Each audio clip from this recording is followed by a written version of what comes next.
You ever see someone limping and just kind of wonder, what's their body trying to say?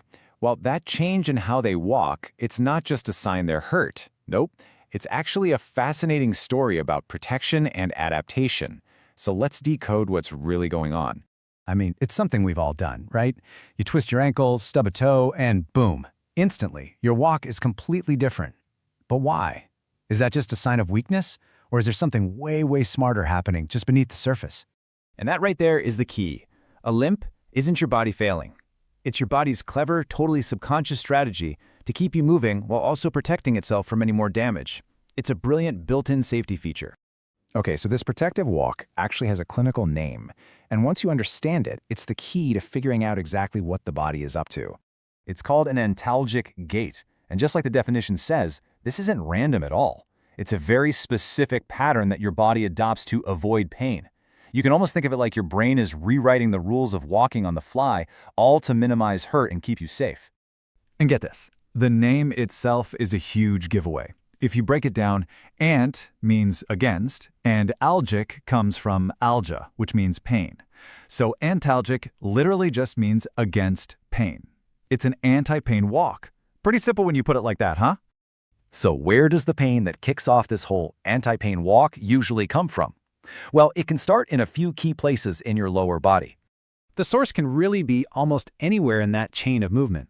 It could be a sprain in your foot or ankle, some issue with your knee, or even pain coming all the way from your hips or pelvis. Any of those spots can trigger your brain to flip the switch on this protective walking pattern.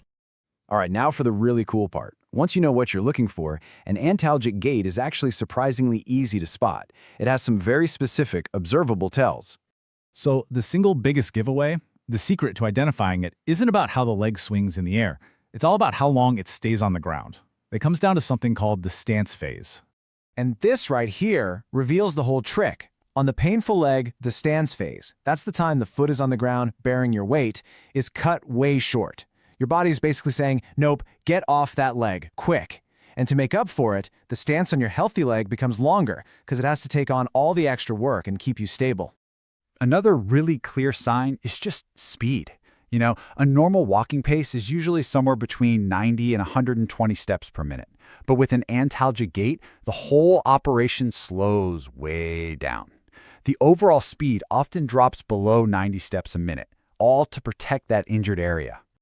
So if we put it all together, the key things to look for are pretty easy to spot now, right?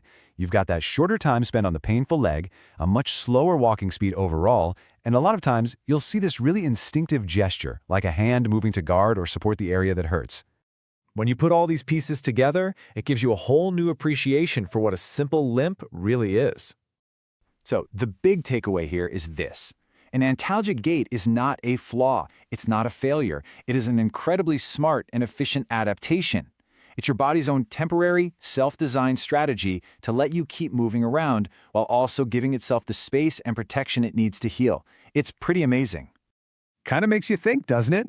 If the body can create such a complex, protective strategy without us even thinking about it, what other incredible, subconscious things is your body doing to protect you every single day?